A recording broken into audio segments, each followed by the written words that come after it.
Agnes Scott! I gotta give it to y'all. Y'all do it right. I gotta say this. You get up, you get out, you get it on, you get it over and out into the world. By noon today, you'll be launched into the world. Congratulations, class of 2017!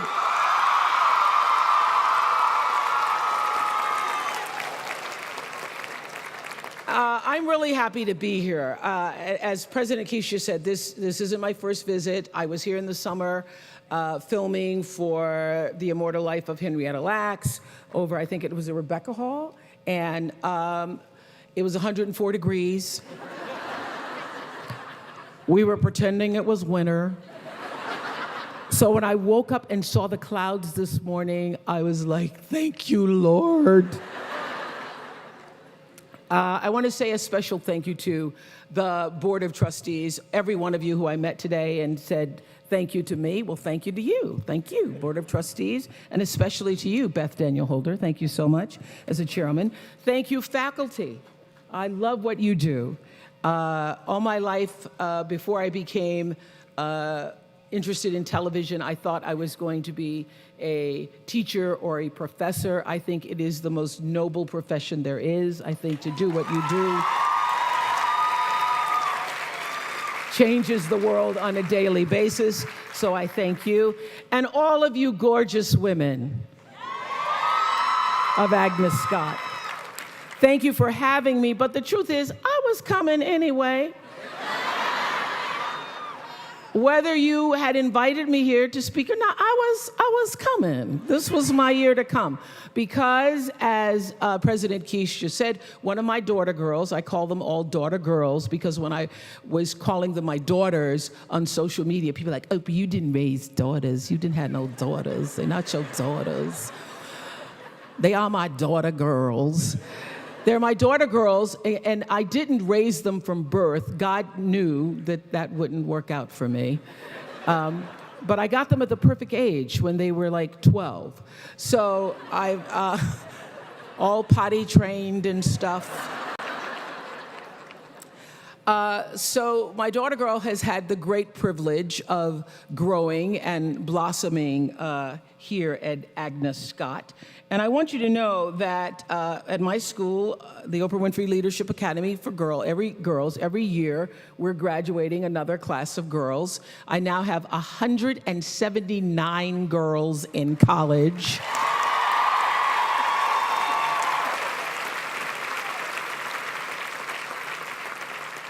Twenty of them came to the United States. 10 are graduating this year. I have 5 graduations next week in 4 different states. So Agnes Scott, you got me fresh. This is the fresh version.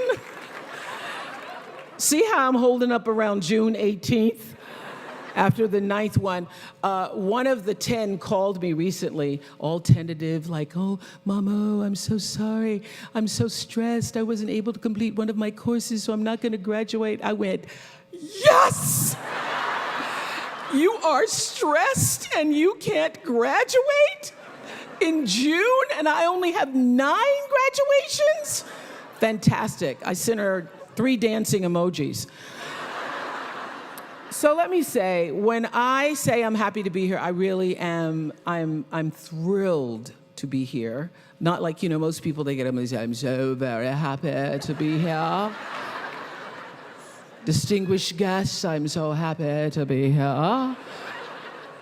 I'm really thrilled because one of my girls who's graduating next week sent me this message saying, Mom Oprah, we've been through a lot.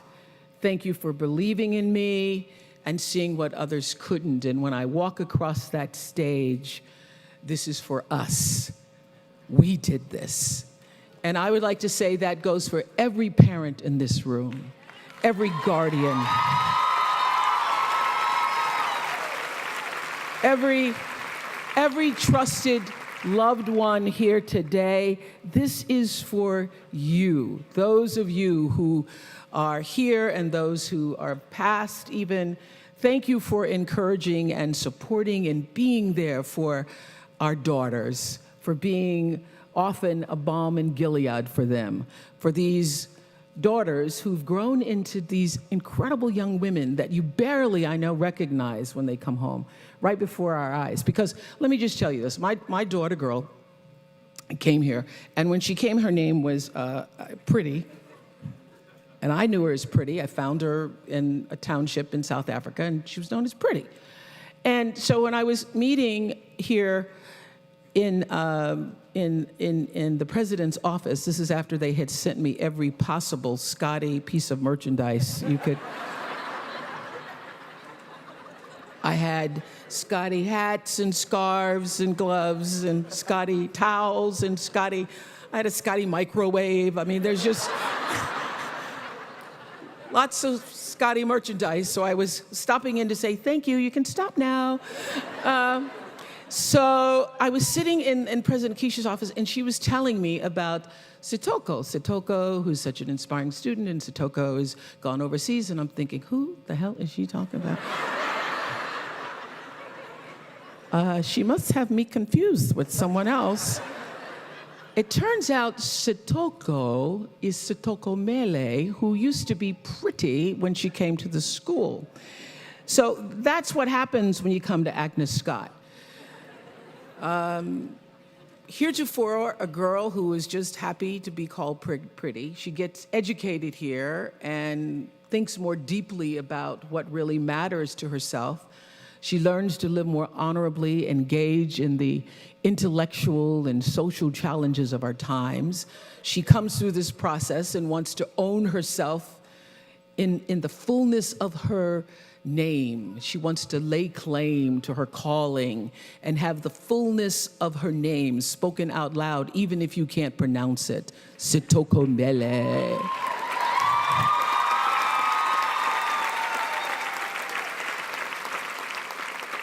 That's what happens when you come here to Agnes Scott. You leave a more deepened human with higher standards, striving to realize your social and your academic responsibility to the community and our world. And whoa, does the world need you right now? Really, the struggle is real out there, it's real. The struggle to remain compassionate and the struggle to remain committed and the struggle to be constructively engaged. That's the challenge that you're in for, class of 2017.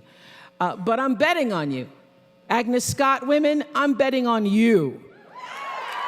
Particularly this class of 2017. I'm betting that you will break new ground to move us all forward. And we need your passion, we do. We need your passion to serve. And I was so thrilled to hear that so many of you have signed up for the Peace Corps, and many of you have signed up for Teach for America, all of these service-oriented opportunities. But I say this to you also. I'm here to tell you that you don't have to necessarily join the Peace Corps or Teach for America or go work for an NGO in a third world country to live a life that's full of service. You don't have to do that. I was not your age, but about 30 years old, I started to realize that it was my whole life. Not just parts of my life, just not parts of what I was doing, but my whole life was a prayer. My whole life is an offering in service, first to yourself, to become a fully actualized human being. And you do that through your actions and your interactions with others. But when I started to realize it's not just what I do, but it's how I do it. It's how I'm not just praying on my knees, but I live in a state of humility on my knees in service to the higher calling of my life, that things started to change. You know, So many people are worried about building a brand. I hear kids on social media talking about their brand. And I used to really resent the word when people would say to me, oh, you have this brand, because I never even thought about a brand. I just thought about day in and day out, making the best right choice for me. But now I embrace it because I recognize people see me as a brand. But for me, it's not a business. It is a question of what do you stand for? And I will say this, you're nothing if you're not the truth. So I've made a living, I've made a life, I've made a fortune, really. It's fantastic.